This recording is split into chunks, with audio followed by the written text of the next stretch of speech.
Vamos voltando. Estava com quase 2.000 pessoas. Não queria acabar a live assim tão abruptamente, embora eu já tenha falado bastante. Mas para ver também que se vocês têm perguntas, se ficou alguma coisa assim. É um tema bem complexo, né, gente? É um tema bem complexo. Eu tô aqui cercada de livros tanto das fontes originais, né, dos que os próprios escreveram, até autores que se propuseram a fazer uma leitura sobre isso. E acho que vale a pena o aprofundamento, porque no fim das contas, a luta deve ser a favor da liberdade. E o comunismo e o socialismo não são sobre liberdade. Porque eles distorcem o conceito de liberdade, dizem que eles são a revolução libertadora, eles não querem dizer que, na verdade, não quer dizer que eles realmente sejam. E isso faz uma diferença absurda. Tem um livro interessante que eu indico para vocês aqui, que chama Caos Planejado, do Mises. E aqui ele faz as comparações muito interessantes sobre os regimes totalitários. Isso tem várias leituras, na verdade. E os liberais austríacos, principalmente, é que fizeram primeiro essa leitura de que o problema era o coletivismo e não da onde exatamente ele vinha. O coletivismo, apesar das suas diferenças de doutrinas, a depender de onde vinha, o objetivo final, ele tem sempre formas de operar muito parecidas. Ayn Rand dizia que nazismo, fascismo e comunismo eram irmãos siameses coletivistas, com coisas diferentes, alguns pontos em diferença somente. Eu acho que esse ponto é bem interessante da gente estudar. Eu falo bastante disso no curso, obviamente que o curso tem como objetivo falar desde a concepção do que era o comércio lá desde os primórdios, e aí como ele evoluiu para o capitalismo. Depois eu conto a história do socialismo desde Marx e Engels, passando por toda a história da União Soviética, etc. Aí a gente vai para liberdade econômica, dados, pesquisa, como fazer as coisas todas, a moralidade do capitalismo, como esses conceitos de liberdade são importantes e não podem ser distorcidos. Falo de mercado de capitais, conceitos econômicos, e depois eu conto a história de alguns países.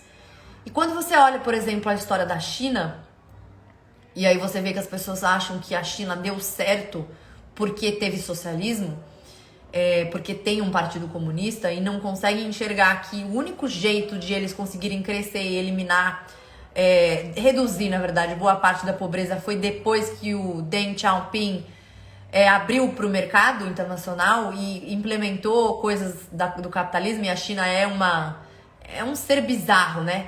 É um ser bizarro que tem elementos do capitalismo e do socialismo. Tanto é que os seus teóricos da doutrina na China, eles falavam de socialismo com características chinesas, que é uma coisa que não existe em outro lugar do mundo. E eles têm uma liberdade econômica, aqui só falando de liberdade econômica, que é maior até do que a do Brasil. Só que a liberdade civil não. Então eles conseguiram manter o poder político mesmo aumentando um pouco a liberdade econômica. E isso causou grandes problemas, grandes distorções econômicas e problemas seríssimos humanitários. Vai ficar gravado, Roberto. Vai em paz. Ana Paula tá aí? Eu não sei se a Ana tá aí, mas um beijo, Ana. Te amo. Inclusive, gente, amanhã é aniversário da Ana, viu? Amanhã é aniversário da Ana, era pra ela estar no Brasil, mas infelizmente ela não pôde vir. Mas eu estarei lá em março pra dar um abraço apertado nela, que eu tô com saudades. Deixa eu ver se vocês têm alguma pergunta. Faltou alguma coisa, gente? Porque como é muita coisa, às vezes eu esqueço. Mas eu deixei aqui pra vocês alguns livros que você acha que vale a pena, né? A Doutrina do Fascismo, que você encontra um livro fininho. Ensaio sobre o Fascismo, também tem muita gente com desinformação sobre esse tema. Tem um livro muito legal, mas eu não sei se ele tem em português, que chama Socialism is Evil. Socialismo é o mal. E ele fala aqui numa hora, falando sobre por que o socialismo ele já nasce errado de sua concepção. E aqui ele fala o seguinte, que o elemento principal do socialista marxista, dos modelos de socialismo marxista, é a propriedade coletiva, né? E que isso só poderia ser feito por meio da força. Esse livro é bem pequenininho também, é fácil de ler, só que ele tá em inglês, então não sei se de repente tem em português. Mas ele é um caso moral contra o marxismo. Ele vai, como eu falei, além das premissas econômicas. É um livro bem legal. Vou deixar para vocês esses livros anotados. Mas na minha bibliografia do curso tem tudo isso. Tem como comentar sobre a crise entre Rússia e Ucrânia? É engraçado que outro dia eu coloquei lá no meu Telegram um vídeo do Putin dizendo que ele não estava fazendo nada demais, que o pessoal que fica invadindo a Rússia e apontando para a Rússia, e ele estava só se defendendo, inclusive colocando como justificativa que Lenin teria criado a Ucrânia, o que é uma mentira. A Ucrânia, a tradição ucraniana já existe de muito antes que isso. E daí você vê que até hoje, mesmo... O Putin, inclusive, ele foi da KGB, né? Foi um agente da KGB. E até hoje existe muita desinformação em relação a isso. O que vai acontecer na Rússia e na Ucrânia não se sabe.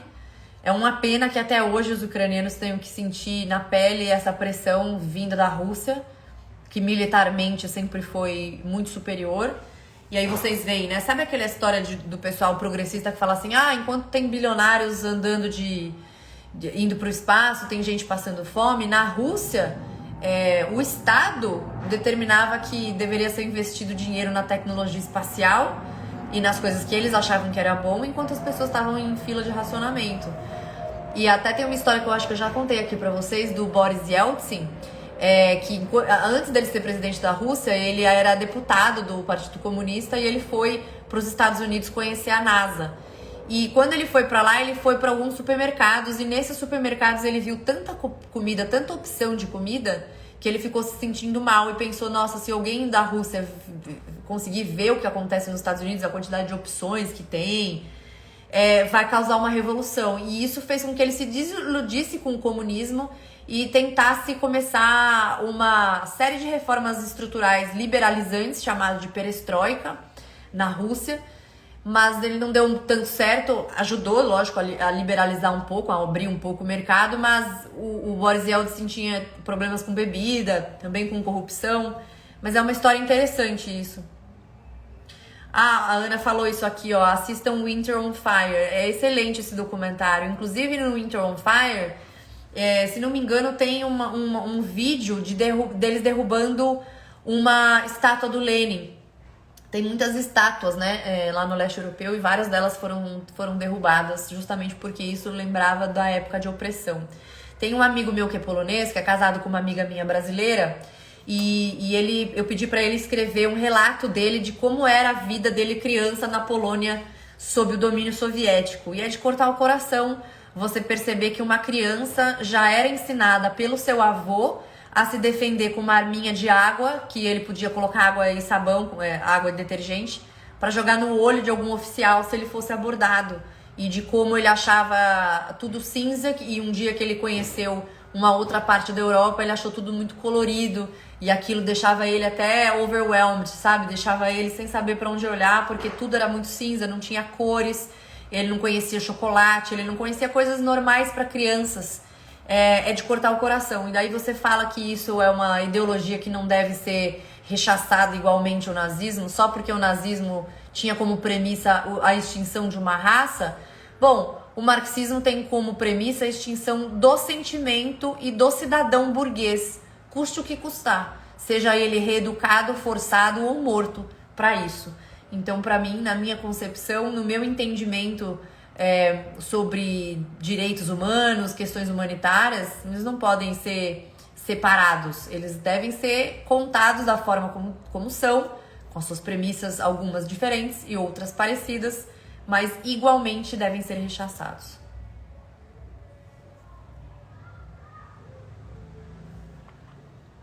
Quero saber de dúvidas. Se faltou alguma coisa, como eu falei, tem muita informação, é muita coisa, é muito estudo. Só meu curso, eu escrevi mais de 200 páginas para fazer o curso, fora os vídeos que eu coloco, eu acho um monte de vídeo histórico.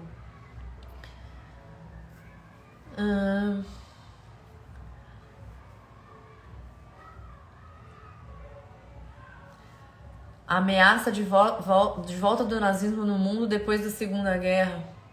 Isso foi completamente abolido, né? Como foi uma coisa muito surreal, não existia nenhum espaço, e isso foi uma coisa boa, naturalmente, de os nazistas voltarem. Existe, lógico, algumas organizações legais, de gente maluca que apoia isso, mas são coisas muito pontuais. Dá pra comparar, comparar que você quis dizer? Comunismo com cristianismo? Não, até porque o comunismo ele prega a extinção da religião, qualquer religião.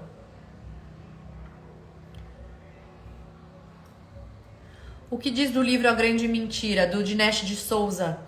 É um livro bem legal e ele argumenta que comunismo existe sim, porque ele fala que a supressão do Estado burguês que o comunismo prega seria o que acontece na China. Eu discordo um pouco da visão dele nesse ponto específico, porque eu acho que tem elementos econômicos muito específicos que ele deve seguir para ser considerado esse comunismo, mas o livro é um livro muito bom.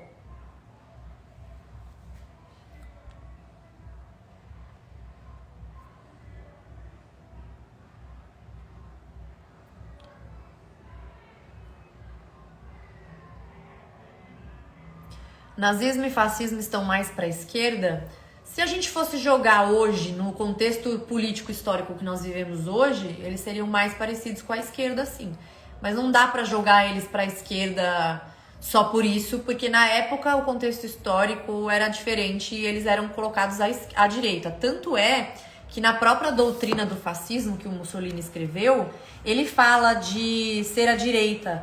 Mas porque naquela época também a direita era considerado que não era marxista. Então isso muda muita coisa. Mas como eu falei de novo, esquece um pouco direita e esquerda e foca no que é coletivismo e individualismo.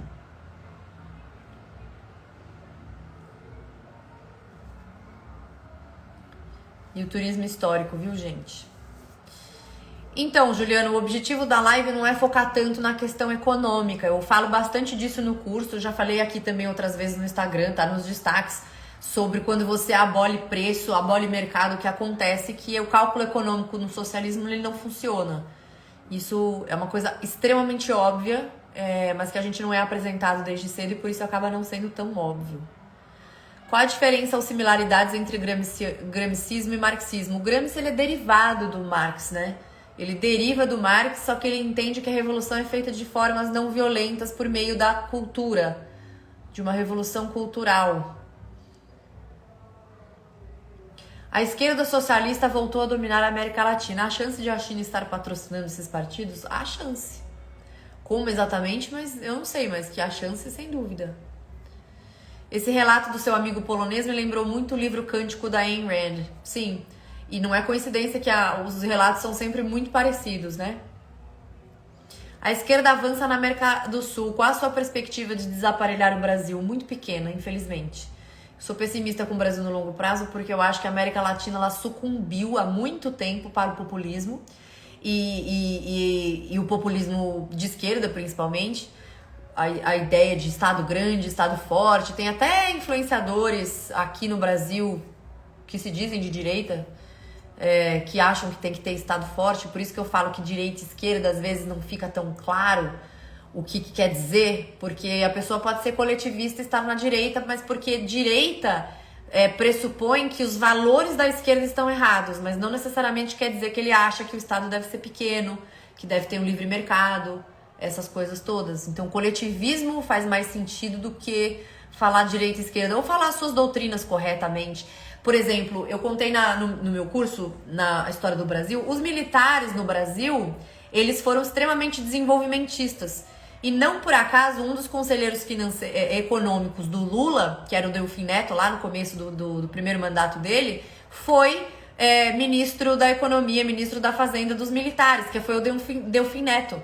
Então eles foram super desenvolvimentistas, os militares, em termos econômicos, extremamente populistas, e gastadores de dinheiro público, aquela farra de crédito, tudo muito parecido com o que fizeram os governos esquerdistas no Brasil, muitos anos depois. Só que com a ideia de que o comunismo era uma coisa ruim.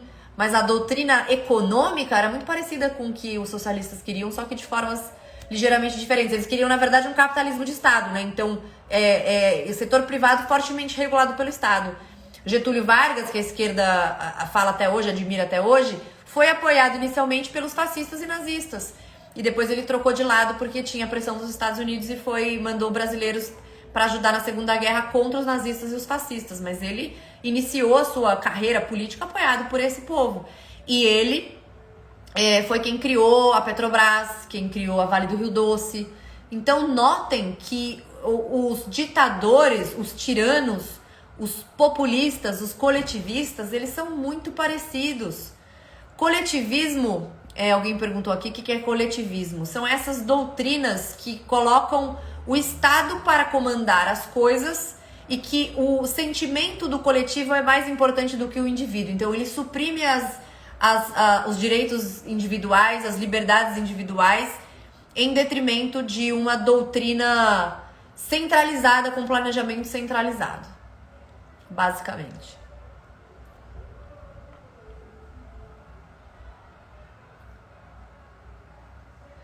Qual conselho você daria hoje para o Brasil, dado as circunstâncias em que o Brasil está caminhando?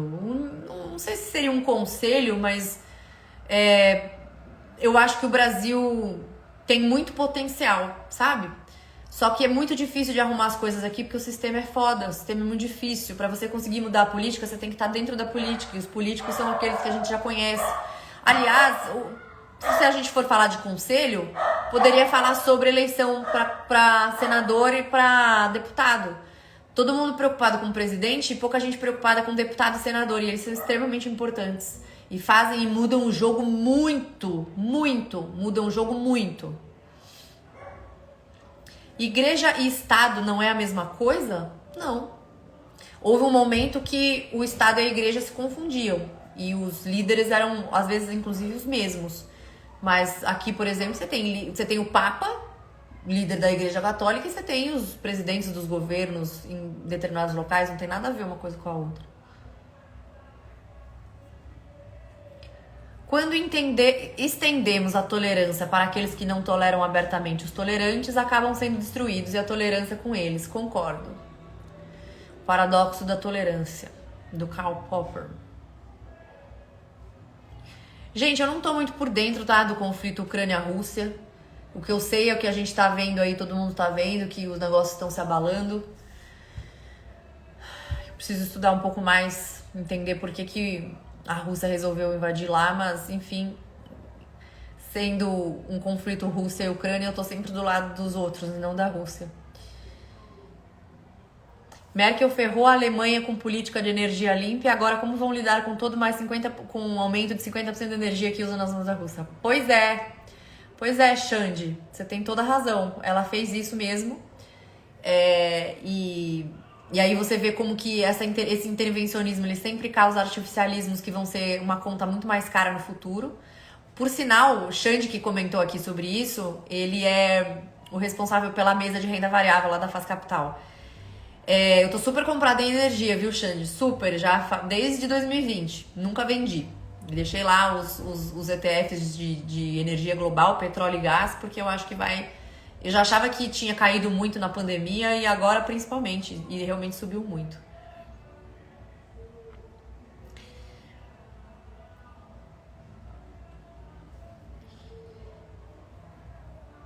Saiu o podcast dos sócios explicando o conflito Rússia e Ucrânia. Preciso assistir, eu vi alguns cortes só.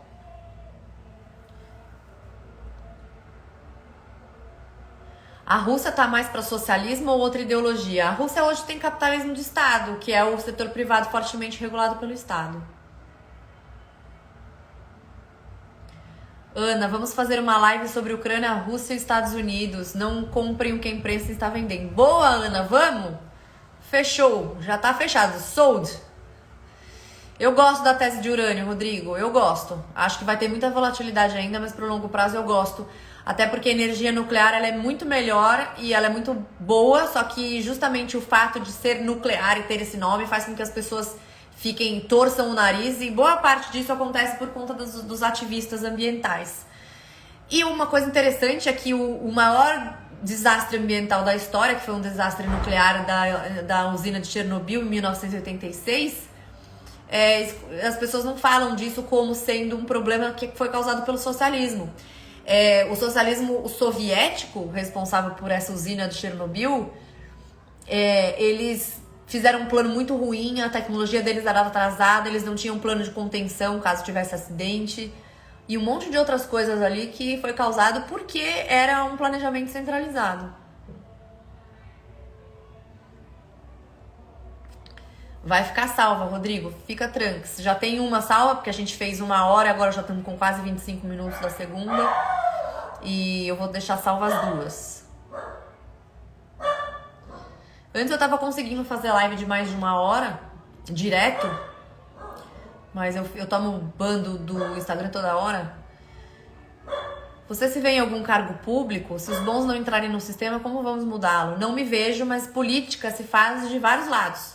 Não se engane achando que você só faz política estando dentro da política. Quando você fala de política, de história, de economia, como eu faço aqui, eu ajudo a mudar a mentalidade e a cultura das pessoas que vão votar em pessoas melhores.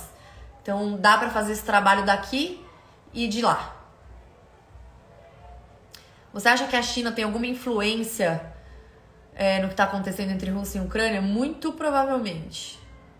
O Brasil pode se tornar comunista? Comunista não, mas a mentalidade comunista que precede, é o norte do que o socialismo, dos socialistas hoje em dia pregam, ela é muito forte no Brasil. Então, ir caminhando, não existe nenhum país, acho que a Coreia do Norte é o país mais fechado, mais socialista, mais próximo do socialismo puro. E aí você tem do outro lado, tipo Nova Zelândia, que é o mais próximo do Singapura, que é o mais próximo do capitalismo puro. Mas nenhum deles é 100%. Tem uma linha, que é a linha que a gente chama de linha de liberdade econômica. Então o Brasil, ele tá mais perto de Cuba e de Venezuela do que ele tá dos países com mais liberdade econômica. Então se o país continuar a se fechar mais na economia, diminuir a liberdade econômica, passar regulações, impostos e não sei o que, ele vai cada vez indo cada vez mais para perto do extremo, que é o extremo mais socialista. Então não quer dizer que ele vai falar, vai ser socialista, uma ditadura socialista necessariamente. Não, mas ele vai estar cada vez mais se aproximando do socialismo, cada vez mais se aproximando do que um Estado centralizador, planejador, burocrático e tudo isso que a gente já viu. Eu falo bastante disso no curso. E isso é um problema. Você não precisa ser necessariamente uma ditadura socialista para ser mais próximo do socialismo, e isso ser um problema. Um comentário muito comum que eu escuto é assim: mas você fala de Cuba, mas você não fala do Haiti, que é capitalista e tem gente com pobreza. Só que o Haiti, ele tá 5 posições à frente de Cuba em liberdade econômica.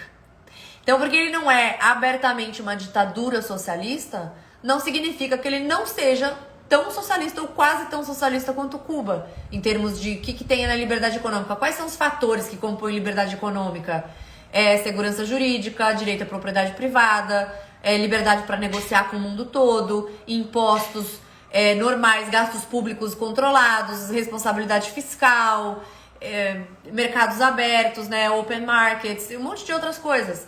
Então, você olhando todos esses fatores, o Haiti está muito mais próximo de Cuba. E a galera fala, não, mas o Haiti é capitalista, então não tem nada a ver se é socialista ou capitalista. Tem sim.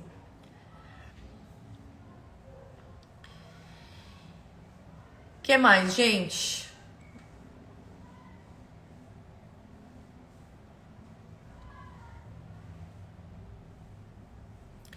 Liberdade econômica significa estabilidade econômica? Não garante a estabilidade econômica, porque você pode passar por uma crise e a estabilidade ser afetada.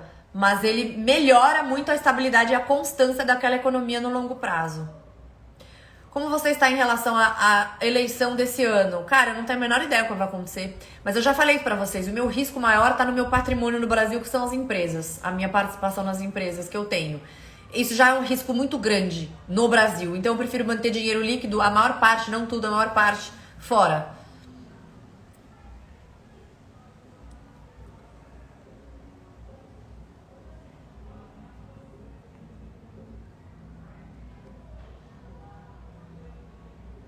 O modelo chinês que adotou o capitalismo de Estado não estaria mais próximo ao fascismo por ser uma ditadura que o socialismo? Não.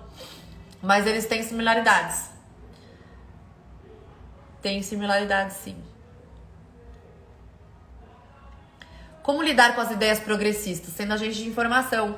Tudo que eu falei pra vocês aqui é público, tá nos livros, nas fontes originais.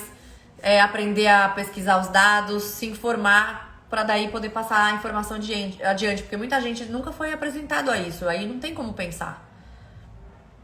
Quando abre inscrições pro curso? Eu não decidi ainda, mas vai ser em abril, provavelmente.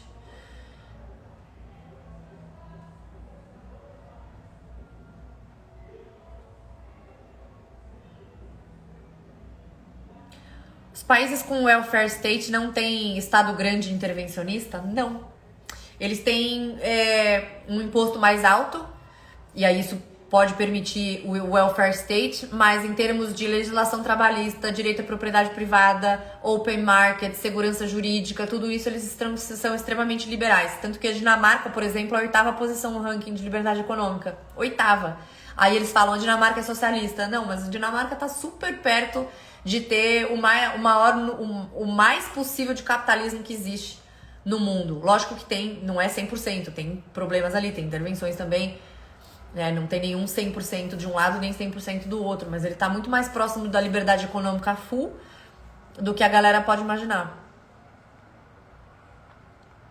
Explica mais sobre a definição de capitalismo de Estado. É basicamente isso, é um setor privado que existe, então não existe a coletivização de tudo. O socialismo do século XXI, ele é muito mais próximo do capitalismo de Estado. Mas, por exemplo, na Venezuela, a maior parte das empresas foi socializada, né? Nacionalizada mesmo.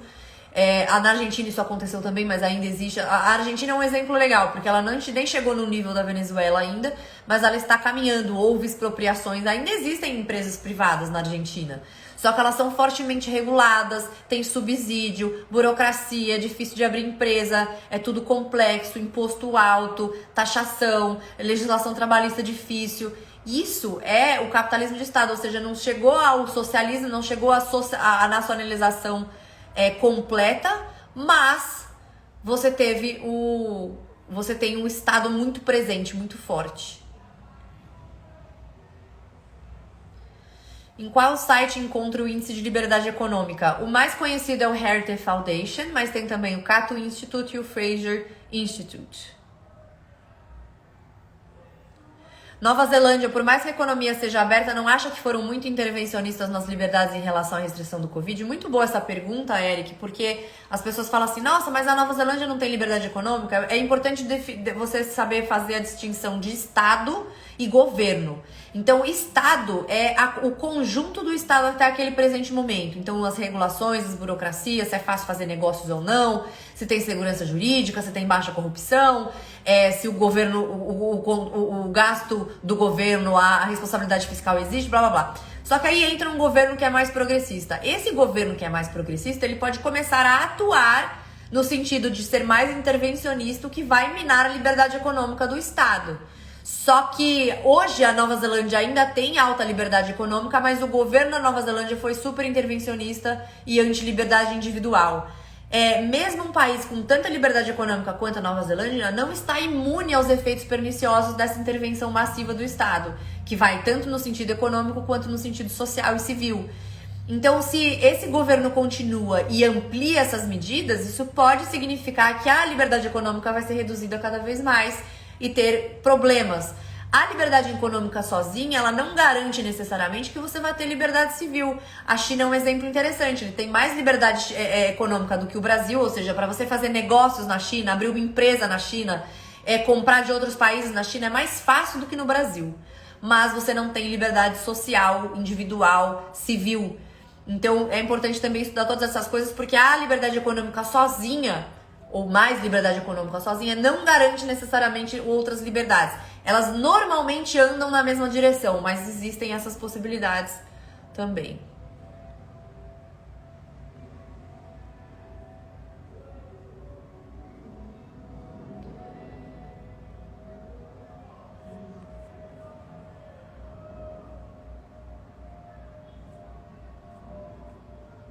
Não consigo ver tanta mensagem, gente, que eu não consigo ver.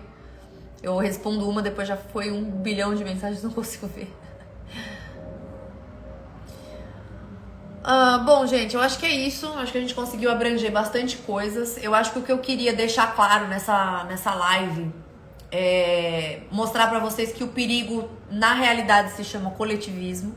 E ele se apresenta de formas diferentes, mas que a premissa é muito parecida, do Estado grande, da intervenção massiva, de você achar que porque você acha que o fim é justificável, então os meios para chegar naqueles fins, qualquer meios que sejam eles, são justificáveis, e que se tem doutrinas que falam sobre raça superior, tem outras que falam sobre oprimir e suprimir cidadãos e pessoas por conta da sua posição social, que vão usar a força da mesma forma. Então, se tem discursos diferentes e cidadãos diferentes sendo atacados, não importa tanto quanto importa você defender as liberdades individuais. E resumindo, novamente, para não deixar nenhuma dúvida, isso não foi uma forma de relativizar os crimes do nazismo, relativizar os horrores do nazismo, da sua concepção de morte, a sua ideologia de morte, os seus campos de concentração, os seus campos de extermínio, a sua ideia absurda de uma raça valer mais do que a outra, ser suprema a outra. Em nenhum momento esse é o objetivo. O objetivo é apenas mostrar que se você rechaça um corretamente, você precisa rechaçar o outro. Você rechaçar uma ideia que é coletivista, intervencionista, que vai aplicar de força, de métodos violentos, você precisa rechaçar todo mundo que faz a mesma coisa, mesmo que o discurso seja diferente. Esse é o ponto da live. Tá bom, gente? Então, assim, quem quiser pode se inscrever na lista de espera do curso, que eu não sei ainda a data exata de abertura, mas deve ser lá para abril. Pode deixar lá, tá? É só entrar no link da bio e clicar lá em curso Capitalismo e Socialismo e se inscrever lá. E você fica lá na lista de espera, você vai receber as informações em primeira mão. E obviamente eu também vou avisar vocês aqui. Sempre que possível eu vou falar desses assuntos aqui, também no meu Telegram. O Telegram é legal porque é uma forma diferente de vocês terem acesso ao meu conteúdo sem depender do Instagram, que nem sempre entrega os conteúdos. Mas o curso, obviamente puxando a sardinha pro meu lado, é muito material, são muitos livros, são muitos anos de pesquisa, de viagens, de materiais que eu fui salvando ao longo desse tempo e construí. Um monte, tem participação especial, tem os e-books ficaram maravilhosos, uma forma bem legal para vocês estudarem, tem isso fácil para vocês pesquisarem depois. E é um projeto que eu tenho muito orgulho de fazer, porque geralmente as pessoas que veem o curso, eles falam depois, nossa, eu nunca vi isso na escola, eu nunca vi isso dessa forma. E assim, então tem fontes, tem onde pesquisar, ensino a pesquisar, a achar os dados, a cruzar os dados históricos, lógica econômica, todas essas coisas. Então, se eu fosse vocês, eu faria a próxima turma, porque vocês vão ver que o buraco é muito mais embaixo, mas muito mais embaixo mesmo. Então é isso, tá bom, gente? Sim, a live vai ficar salva, já está salva a primeira parte. Um ótimo fim de semana pra vocês. E os meus alunos da turma 5 eu vejo amanhã, que amanhã tem live do nosso módulo 7, tá bom? Um beijo pra vocês e até a próxima.